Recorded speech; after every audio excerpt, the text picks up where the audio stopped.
Tonight on Gino's Story Hour, for your consideration, is a story about the future, the very near future, next week in fact. On April 8th, 2024, the United States is experiencing a total eclipse of the sun from Texas to Maine that won't be seen again for 20 years. The total eclipse will be visible across 13 states on April 8th. But what is a solar eclipse and what's so special or terrifying about this one? A solar eclipse happens when the moon passes right between the Earth and the sun, which then casts a giant shadow over the Earth. And the total solar eclipse happens when the moon completely blocks out the sun's light. By chance, the moon is the exact size and distance from the sun for this to happen.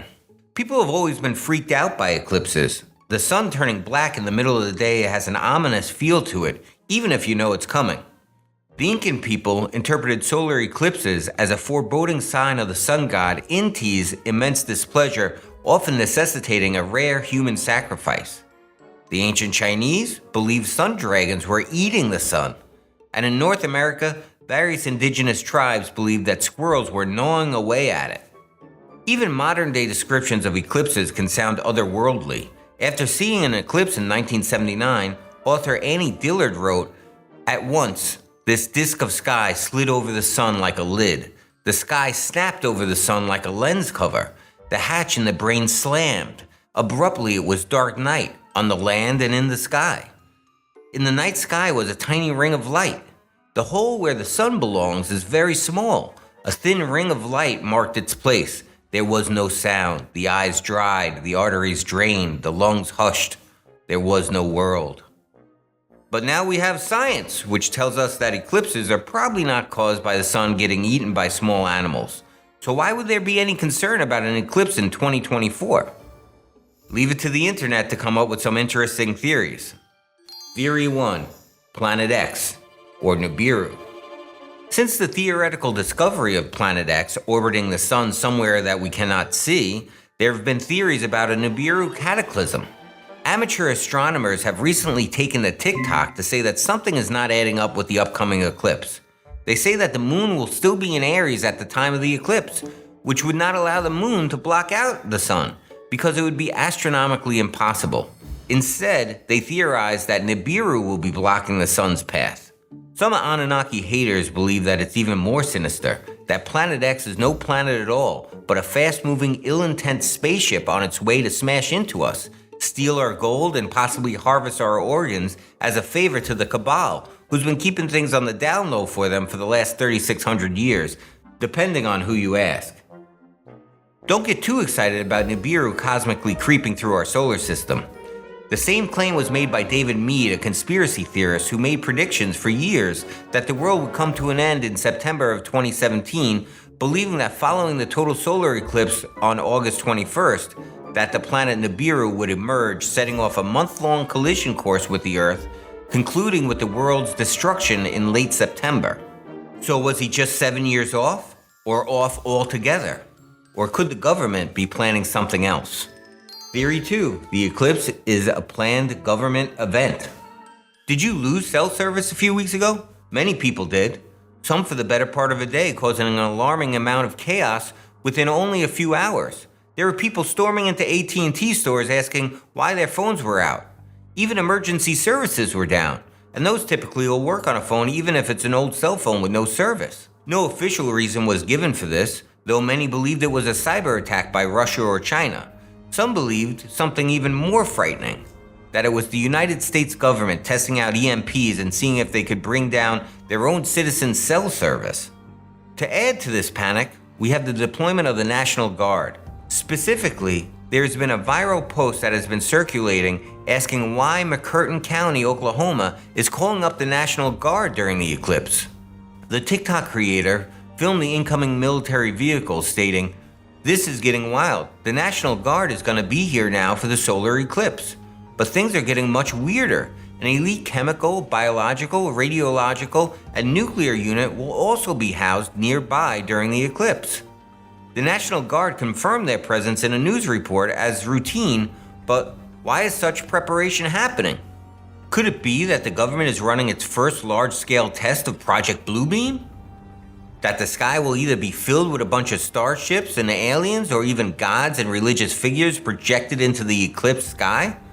There are other people who believe that the religious figures won't be a government illusion at all, but instead the real deal end of days scenario, which brings us to theory number 3. Theory number 3, a biblical apocalypse and the 3 days of darkness. Will the eclipse usher in the end of days? With the increase of war amongst holy sites in the Middle East, as well as wars across the rest of the world, many people are beginning to think the end is near, and the eclipse is the day it will set this into motion. The totality of the eclipse is passing right through many cities with religious names like Rapture, Indiana. To one-up the biblical proportions, let's bring on the locusts. There are 2 different broods of cicadas emerging from the ground simultaneously. One that comes out every 13 years and the other that comes out every 17 years. This hasn't happened in over 2 centuries since 1802. They'll be creeping out of the ground directly in the middle of the totality zone like a scene from a horror movie. So what is the 3 days of darkness?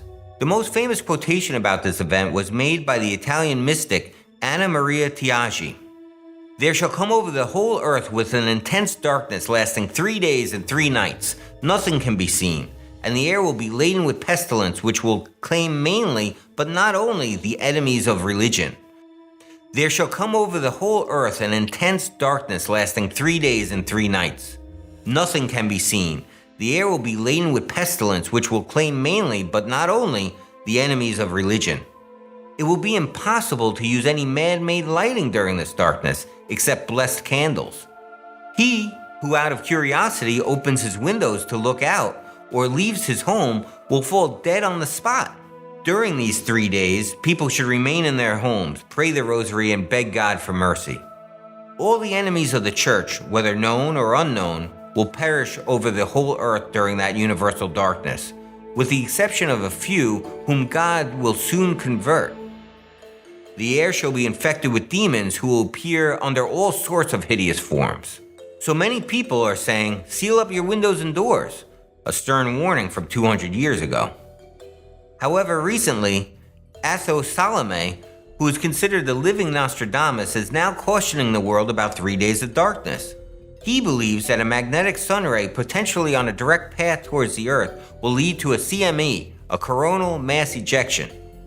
That could lead to global power outages, with a sun ray expected to bring 3 days of darkness. These CMEs, consisting of plasma and magnetic pulses from the sun, have caused disruptions to satellites and power grids before. Will they again? He also predicted AI is going to communicate with the dead this year. I guess the Long Island Psychic is going to have to find a new line of work. Even scientists theorize we may be able to see the CMEs around the edge of the moon covering the sun.